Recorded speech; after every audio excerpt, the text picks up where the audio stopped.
wa fi anfusikum afala tubsirun, dan dalam dirimu kenapa kalian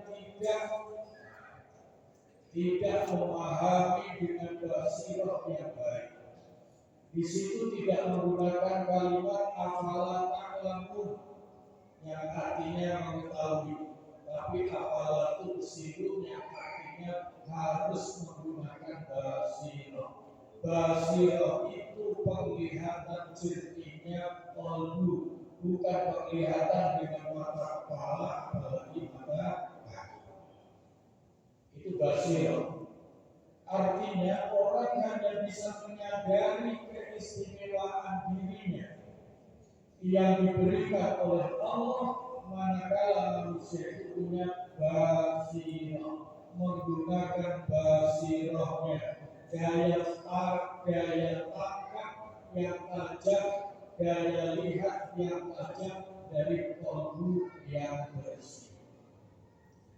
Nah, ternyata dalam diri manusia itu, catat baik-baik, ada dua hal yang ini akan bermanfaat untuk tiga hal penting. Jadi ada dua rasa yang sangat berpengaruh untuk tiga hal istimewa manusia. Saya ulangi, ada dua rasa dalam diri manusia yang akan mempengaruhi tiga hal istimewa bagi manusia. Pernah dengar itu? Pernah dengar ya? Sudah pernah dengar ada dua rasa dalam diri manusia yang akan berpengaruh sangat penting bagi manusia. Rasa yang pertama adalah rasa istimewa, dan rasa yang kedua adalah rasa nikmat. Rumusnya adalah kalau orang kehilangan rasa istimewa, maka tidak akan punya semangat untuk melakukan sesuatu. Apalagi yang namanya ibadah. Nanti kita buktikan. Kalau orang kehilangan rasa nikmat, mustahil dia akan bisa istiqomah. Padahal kata Nabi, al-istiqomah khairun min alfi karamah. Istiqomah itu jauh lebih baik dibandingkan 1000 keistimewaan.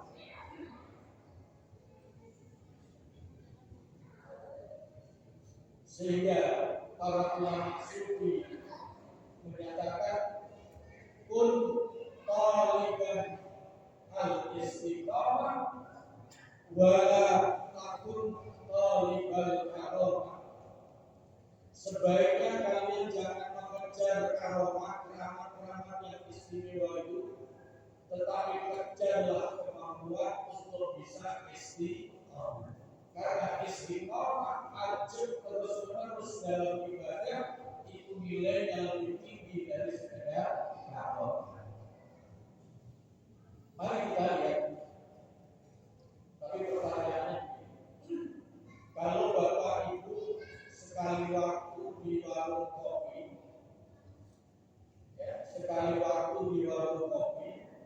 kemudian kopinya itu terasa tidak sesuai selera, tidak nikmat, kira-kira mau balik lagi ke warung itu atau tidak? Tidak akan. Jangankan mau balik ke warung kopi yang tidak enak itu, kopi yang sudah dicampur pun tidak akan mau minum kalau sudah dicicipi terasa tidak. Ini pentingnya rasa nikmat. Kalau seseorang kehilangan rasa nikmat, tidak mungkin dia akan mau melakukan sesuatu yang dirasa tidak nikmat. Nanti dalam ibadah, kalau seseorang tidak bisa Kira-kira mau nggak mengulangi badai? Tidak. Bagaimana bisa istiqomah kalau mengulang saja tidak mau? Maka rasa nikmat itu betul-betul karunia tinggi oleh Allah yang itu disematkan dalam hati manusia. Tapi supaya rasa istimewa dan rasa nikmat itu tidak salah, maka harus dibangun dengan dua cahaya, yaitu cahaya iman dan cahaya ilmu. Itulah yang kemudian disebut hati nurani. Hati yang sudah terisi oleh iman, hati yang sudah terisi oleh ilmu. Itu sebabnya Allah berfirman dalam Al-Quran, yarfa'illahu alladziina aamanu minkum walladziina utul ilma darajat. Allah akan mengangkat derajat orang-orang yang beriman dan sekaligus orang yang berilmu. Saya sering katakan, iman tanpa ilmu maksimal hanya akan menjadikan orang baik untuk dirinya sendiri, tapi tidak akan membawa kemajuan. Apalagi bermanfaat untuk orang lain, tidak akan. Kalau iman tanpa ilmu. Bagaimana sebaliknya kalau ilmu tanpa iman? Ini lebih celaka. Ilmu tanpa iman bisa melahirkan orang-orang pintar, tapi mustahil akan melahirkan orang yang benar. Maka jangan heran kalau banyak pintar tapi banyak orang nakal karena tidak dikawal oleh cahaya yang satu yang utama, dia namanya cahaya iman. Itu sebabnya Allah wanti-wanti dalam Al-Quran, yarfa'illahu alladziina aamanu minkum walladziina utul ilma darajat. Allah hanya akan mengangkat derajat orang yang beriman sekaligus berilmu. Maka jangan sampai punya iman tanpa ilmu, lebih-lebih jangan sampai hanya mengejar menumpuk ilmu tapi lepas dari iman. Alhamdulillah billah. Nah, demikian pentingnya rasa nikmat dalam diri sebagai karunia Allah itu, sampai-sampai Rasulullah Sallallahu Alaihi Wasallam mengajarkan sebuah doa. Mudah-mudahan Bapak Ibu sudah hafal. Allahumma inni a'udzubika min zawali ni'matik. Sudah pernah dengar doa ini? Yang kedua, wa mahabbul afiyati. Yang ketiga, wa mujaati saqatik. Yang keempat, wa a'udzubika min jami'i sukhti. Artinya, Allahumma inni a'udzubika min zawali ni'matik, ya Allah.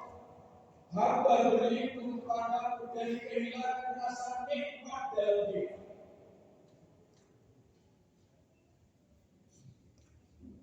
Kalau ibu-ibu masak, kira-kira masak yang paling nikmat untuk bapak, untuk anak-anak itu yang biasa saja.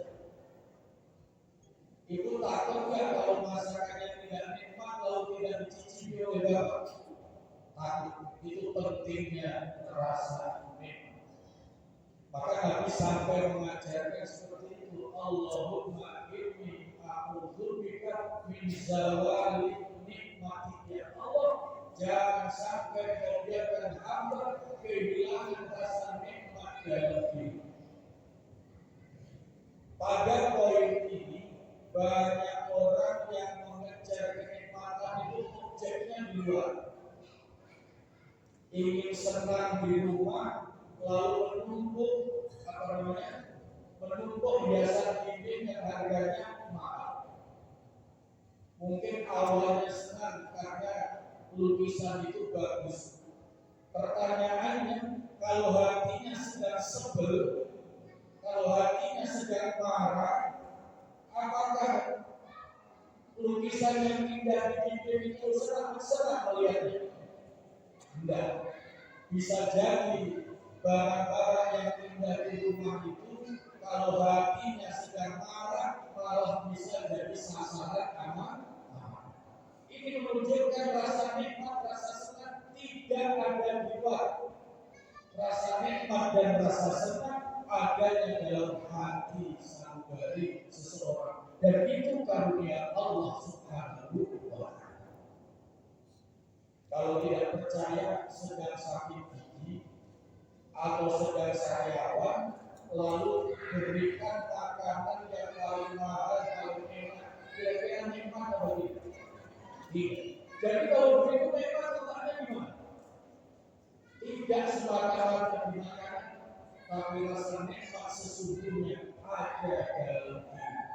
Itu sebabnya Rasulullah Shallallahu Alaihi Wasallam mengajarkan, Allahumma inni a'udzubika min zawali nikmatik, ya Allah, aku berlindung kepada jangan sampai membiarkan kehilangan rasa nikmat dari diri.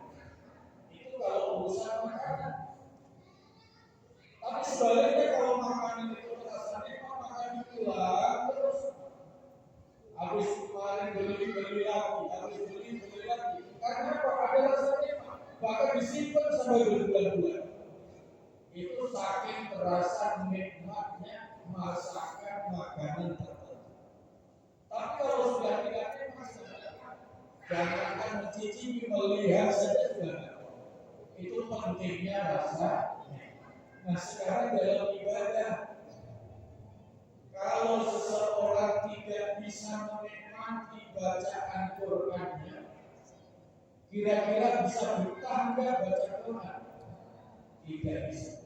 Kalau orang sudah tidak bisa menikmati berita di HP, mau tidak berjam-jam membuka bacaan dalam HP? Tidak. Karena rasa nikmat membaca berita-berita itu, maka dia kemudian istiqomah terus-menerus, tidak mau lepas yang namanya. Ini pentingnya rasa. Jadi kalau begitu, kalau ingin istiqomah dalam ibadah, maka kuncinya harus bisa menikmati ibadah yang dilakukan. Kalau seseorang bisa menikmati ibadah yang dilakukan, pasti dia akan mengulang dan mengulang, dan akhirnya itulah yang disebut istiqomah. Sebelum lanjut soal rasa nikmat, kita beralih sedikit ilustrasi pada rasa istimewa.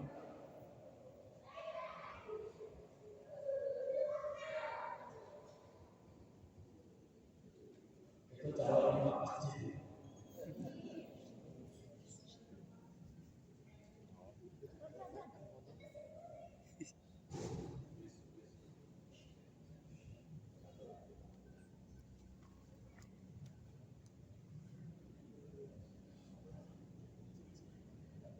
Rasa istimewa ini unsur bahaya yang tidak terasa, mungkin termasuk kita.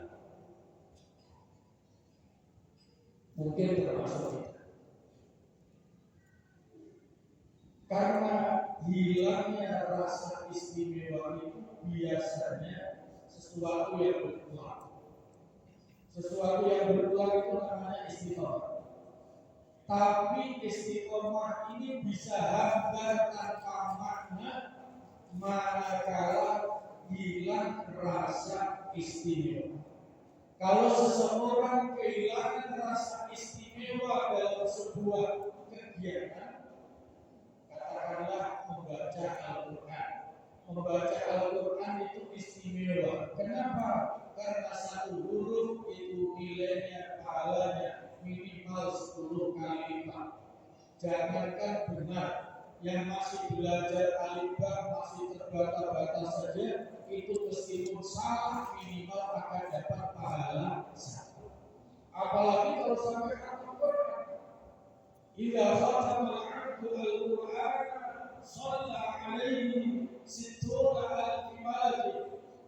Siapa yang membaca Al-Quran mulai Al-Fatihah sampai khatam, maka saat khataman Quran itu doanya sangat makbul didengar oleh Allah, dijabai oleh Allah Subhanahu wa Ta'ala. Karena apa? Karena doanya ikut diaminkan oleh 60.000 malaikat. Itu istimewa. Tapi kalau rasa istimewa ini hilang, mungkin ilmunya belum nyampe, atau karena sudah biasa makanan.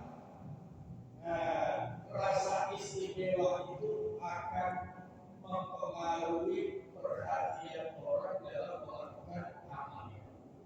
Oleh karena itu, dua rasa ini supaya segera paham, ada tiga hal. Dua rasa sangat berpengaruh kepada tiga hal istimewa bagi manusia. Satu, dua rasa istimewa dan rasa nikmat akan mendorong semangat melahirkan amal. Jadi mendorong semangat lahirnya amal. Tapi kalau melihat amal itu tidak istimewa, kalau orang tidak bisa menikmati amal itu, tidak mungkin punya semangat. Tidak mungkin. Pasti akan biasa-biasa saja yang pada ujungnya akan hambar. Yang kedua, hal istimewa kedua, rasa istimewa dan rasa nikmat itu akan menjadikan seseorang menjaga kualitas pelaksanaan ibadah. Yang ketiga, nah ini ketemu istiqomah.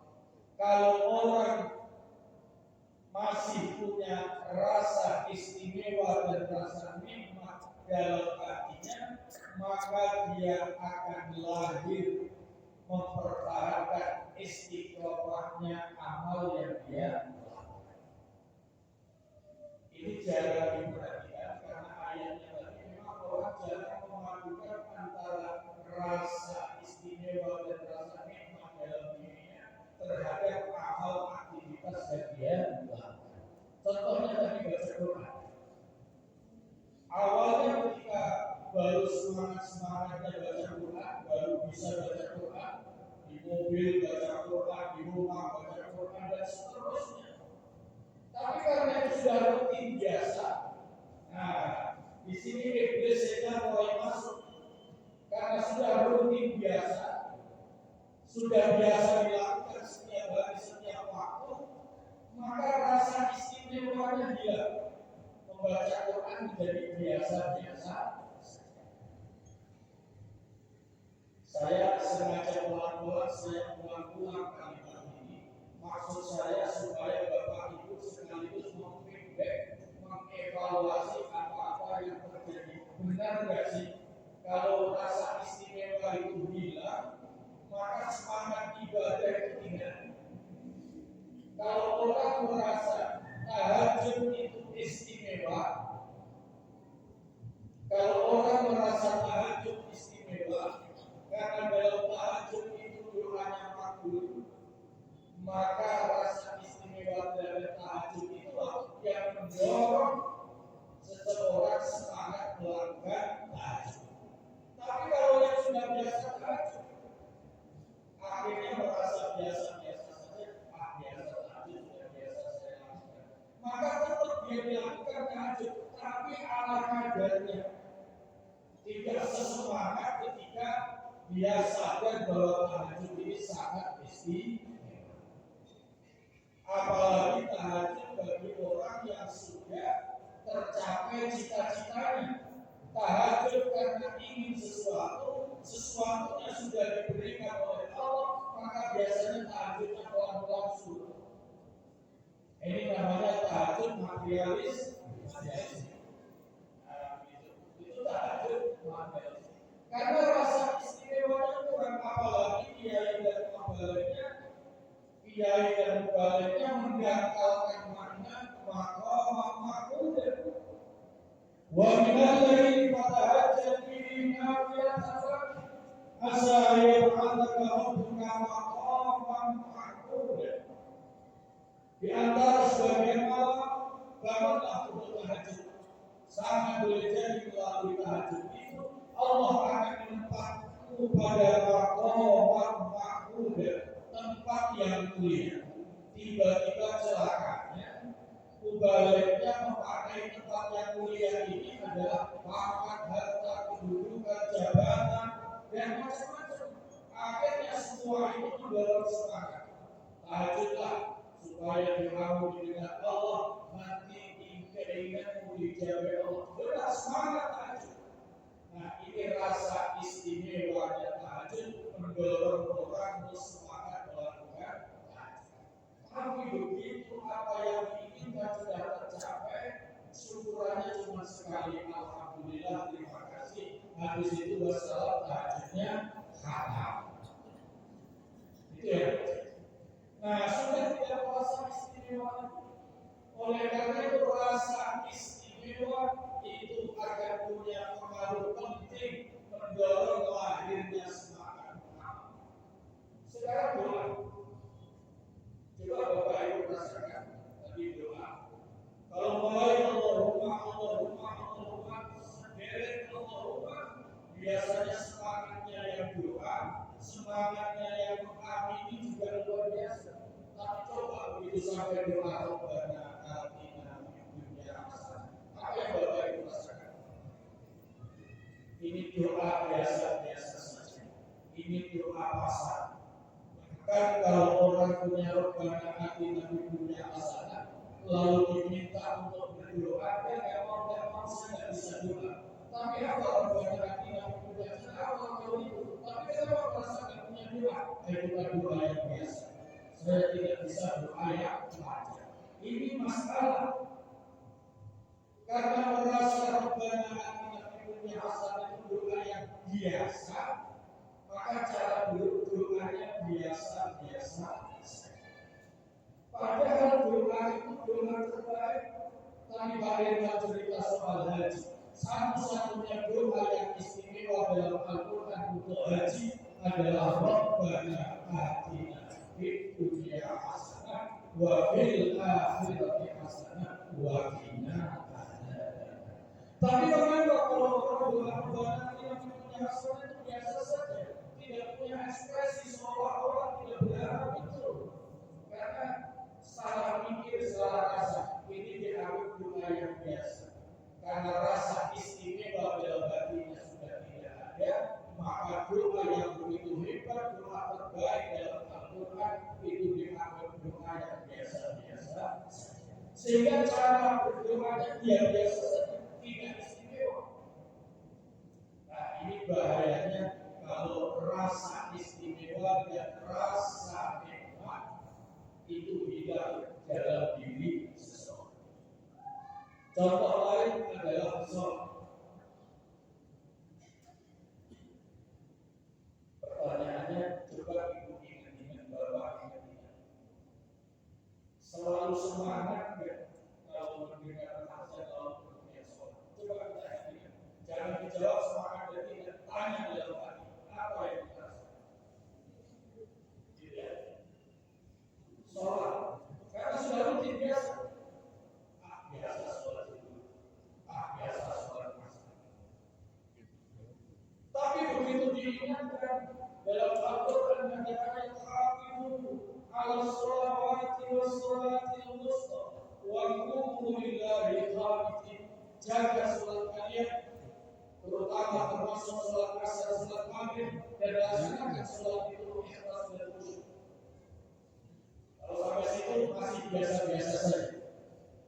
Sebab yang pernah saya sampaikan, man hafadha 'ala sholawati akramahu bi khamsi khisalin.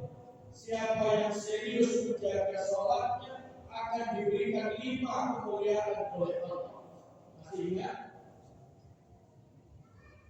Biasanya kalau bertanya masih ingat, dan catatannya 5 sebelahnya. Kamu masih ingat atau enggak? Atau sudah sama-sama lupa? Nah, gitu ya. Biasanya begitu. Ya. Ini penting.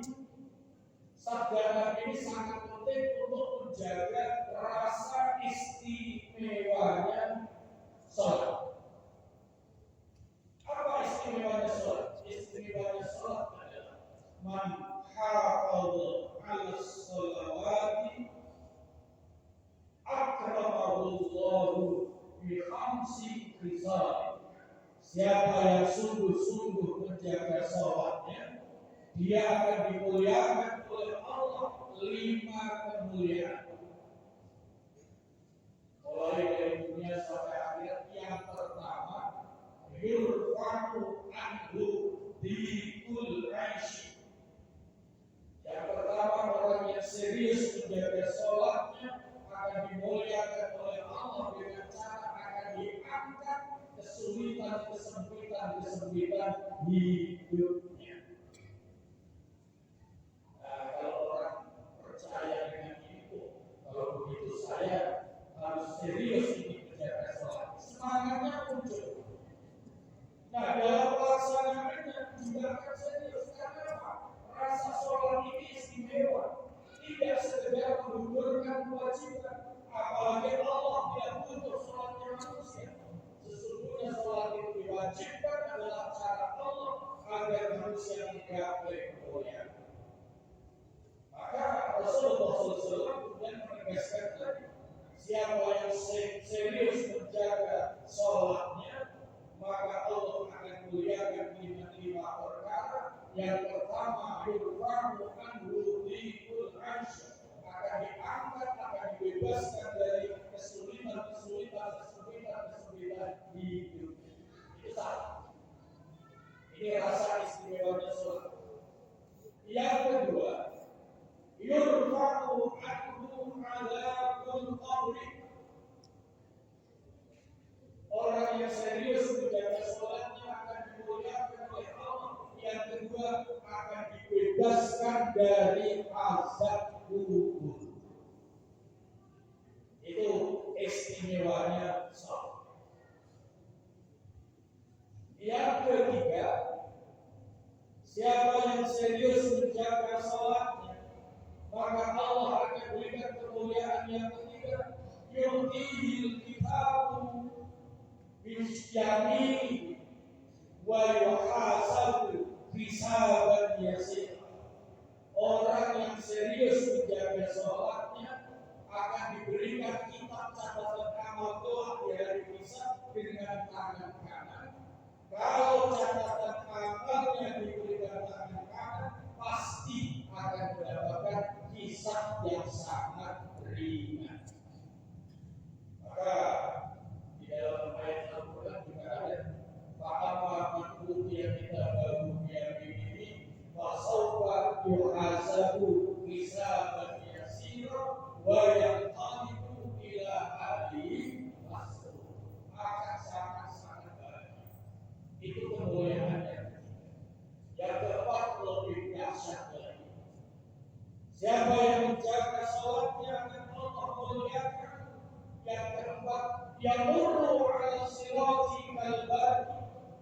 Dia akan melewati siratul mustaqim menuju surga secepat kilat. Itu yang luar biasa, secepat kilat. Dan yang paling istimewa adalah kemuliaan yang kelima.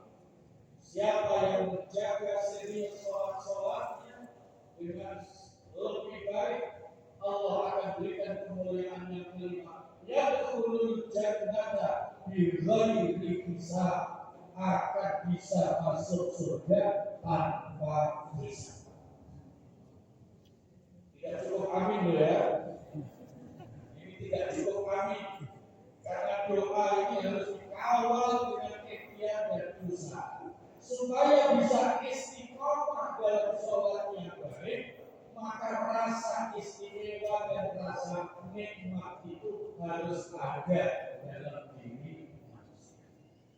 Nah, saya jamin nanti praktekkan dan sekaligus evaluasi. Kalau orang mau sholat, ingat 5 hal ini. Allah akan muliakan dengan diangkat kesulitan hidupnya. Allah akan muliakan, akan dibebaskan dari azab kubur. Allah akan muliakan, diberikan catatan amal tangan kanan dan hisab yang ringan. Allah muliakan, akan bisa melalui siratul mustaqim secepat kilat. Dan yang kelima, orang yang menjaga sholatnya akan bisa masuk surga tanpa hisab. Saya jamin pasti akan semangat melaksanakan sholatnya. Ya. Nah, kalau sudah seperti itu, setiap mau sholat ingat, setiap dengar azan ingat 5 perkara ini, pasti rasa istimewa sholat akan muncul.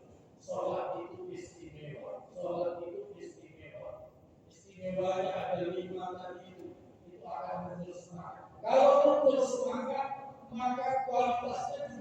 dijaga. Karena apa? Karena sholat yang namanya menjaga sholat itu tidak sekedar rutin melaksanakan, tapi dilaksanakan dengan kualitas yang baik. Sholat yang baik tidak sekedar sholat secara fisik dan hafalan. Karena manusia itu terdiri dari fisik dan rohani, maka sholat yang baik adalah bila hati kalbunya ikut sholat. Biasanya yang terjadi tidak begitu. Mulutnya hafal Fatihah, hatinya rekreasi. Nah, biasanya jamaah lakukan, lalu gimana caranya supaya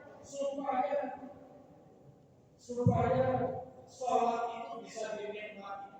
Ini jaminan, karena ini sudah dipraktekkan oleh ulama-ulama besar. Oleh karena itu Imam Al-Ghazali sampai menulis dalam kitabnya Muqasyafatul Qulub, yang artinya mencerah penerang kalbu. Itu 5 istimewa sholat tadi. Beliau kemudian kalau ingin bisa menikmati sholat, sekaligus sholat itu hatinya ikut sholat, maka ajaklah hati itu untuk membaca bacaan-bacaan sholat. Ini bahayanya kalau sholat hanya hafal Allahu Akbar, yang membaca takbir hanya mulutnya. Nah, memang untuk latihan ini tidak mudah. Saya menduga kebanyakan kita latihan sholatnya mulai kecil adalah bacaan. Coba ingat-ingat Bapak Ibu, waktu kecil belajar sholat, diajari nggak oleh guru untuk membaca bacaan sholat, tapi tidak ditegur lagi. Nah, ini tidak diajarkan. Padahal ini sangat-sangat penting. Sekali waktu perlu dipraktekkan. Allahu Akbar, tapi jangan mulutnya ya baca, hatinya. Begitu juga membaca wajian dan seterusnya.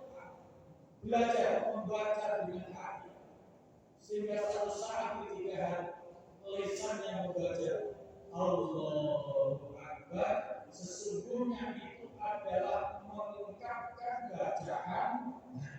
Kalau bisa begitu, dijamin tidak mungkin orang sholat mulutnya baca, hatinya rekreasi. Karena apa? Karena Al-Quran menjamin Allah menjadikan hati manusia itu tidak bisa sekaligus dalam satu aktivitas. Maka kalau hatinya diajak baca bacaan sholat, tidak mungkin dia punya kesempatan akan rekreasi kemana-mana.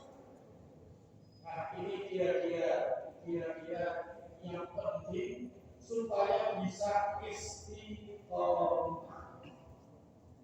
Jadi supaya bisa istiqomah, maka syaratnya harus ada 2 istimewa dalam hati, yaitu 2 rasa dalam hati, rasa istimewa dan rasa nikmat.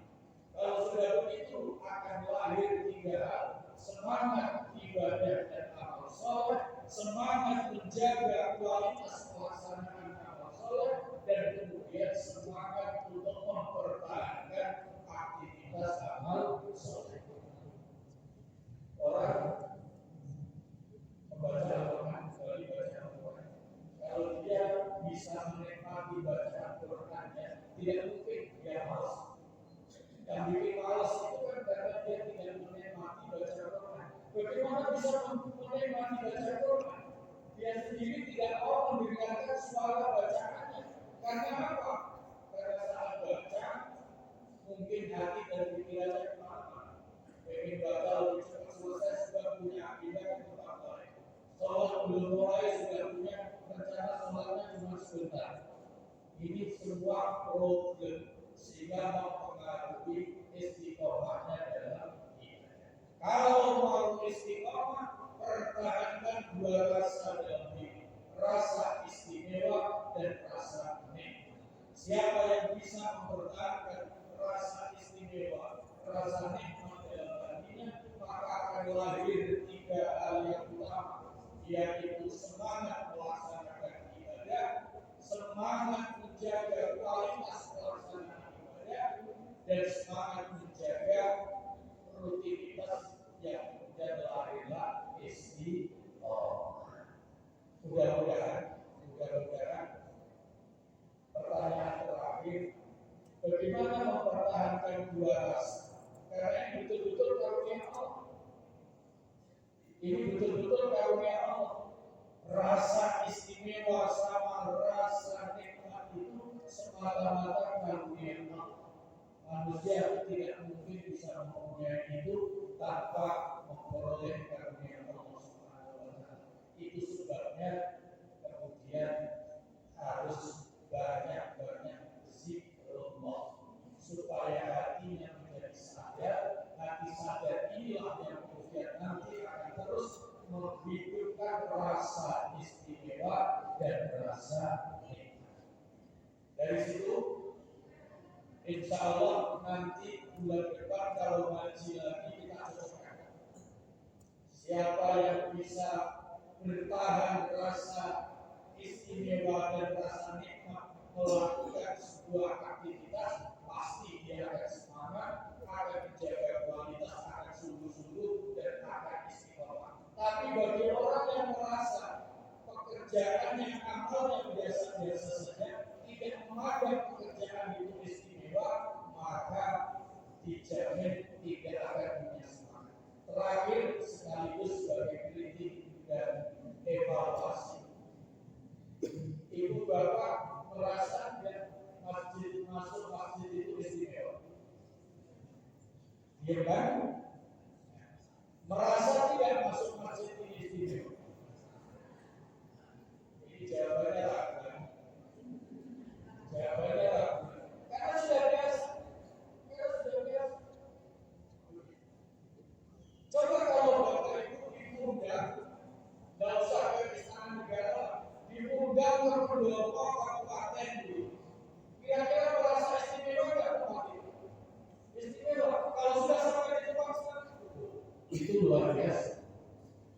Padahal Nabi bersabda, "Khairul bima al-masajid." Semulia-mulia sebaik-baik tempat di muka bumi itu adalah masjid. Masjid itu rumah Allah. Kalau punya kesulitan hidup, minta tolong sebaiknya lewat telepon atau datang ke rumah. Saya ulangi, kalau ingin minta tolong kepada orang lain, sebaiknya soal datang ke rumah atau dari jauh. Datang ke rumah. Maka kalau manusia ingin memperoleh pertolongan Allah dalam menyelesaikan hidupnya, datang ke rumahnya. Rumah Allah adalah masjid. Maka barang siapa yang lebih pagi-pagi datang ke masjid, maka dia pun juga akan dipenting-pentingkan kebutuhannya oleh Allah Subhanahu wa Ta'ala.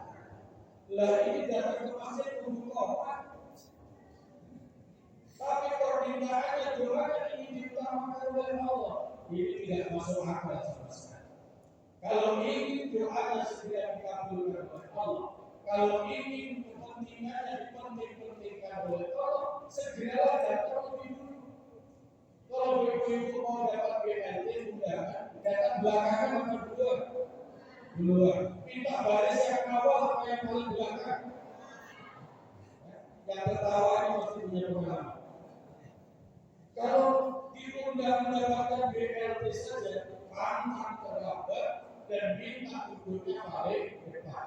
Lagi sholat Allah akan membagi segalanya, dipilihnya adalah sholat paling belakang. Ini karena apa? Menganggap sholat datang ke masjid sholat awal itu tidak istimewa. Padahal sholat awal itu sholatnya malaikat. Nabi bersabda, tidak ada langkah manusia yang lebih baik, lebih langkah ketika memenuhi sholat lebih awal. Kalau ada sholat yang segar, yang regap karena jamaahnya, maka kaki segera melangkah. Itulah langkah kaki yang dianggap langkah paling baik. Kalau orang paham tentang itu, maka dia tidak akan memberikan kesempatan orang lain untuk silahkan maju. Jadi persoalan rasa istimewa dan rasa nikmat akan mendorong semangat ibadah, akan mendorong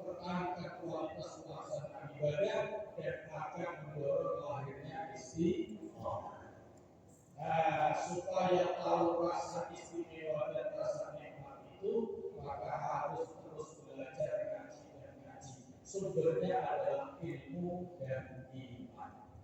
Nanti bulan depan saya mau cocokkan.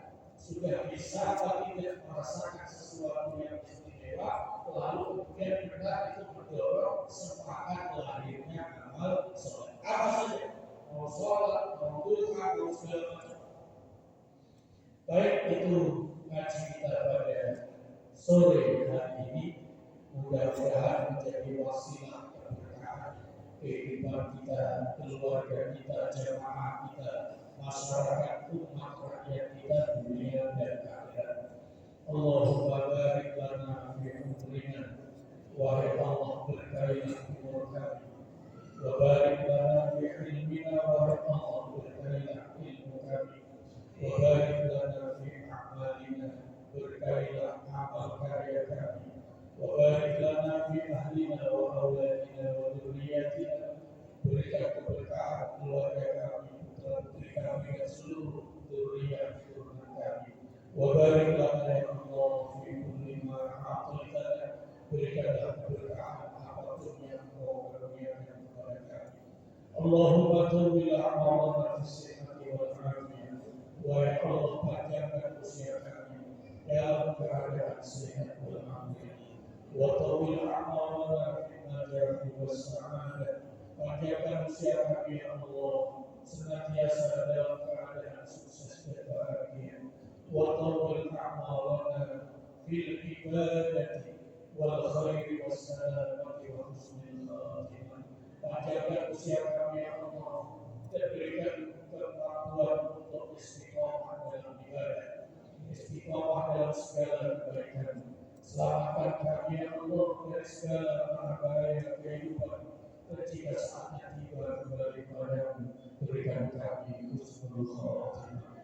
Rabbana atina fid dunya hasanah wa fil akhirati hasanah wa qina adzabannar. Walhamdulillahi rabbil alamin.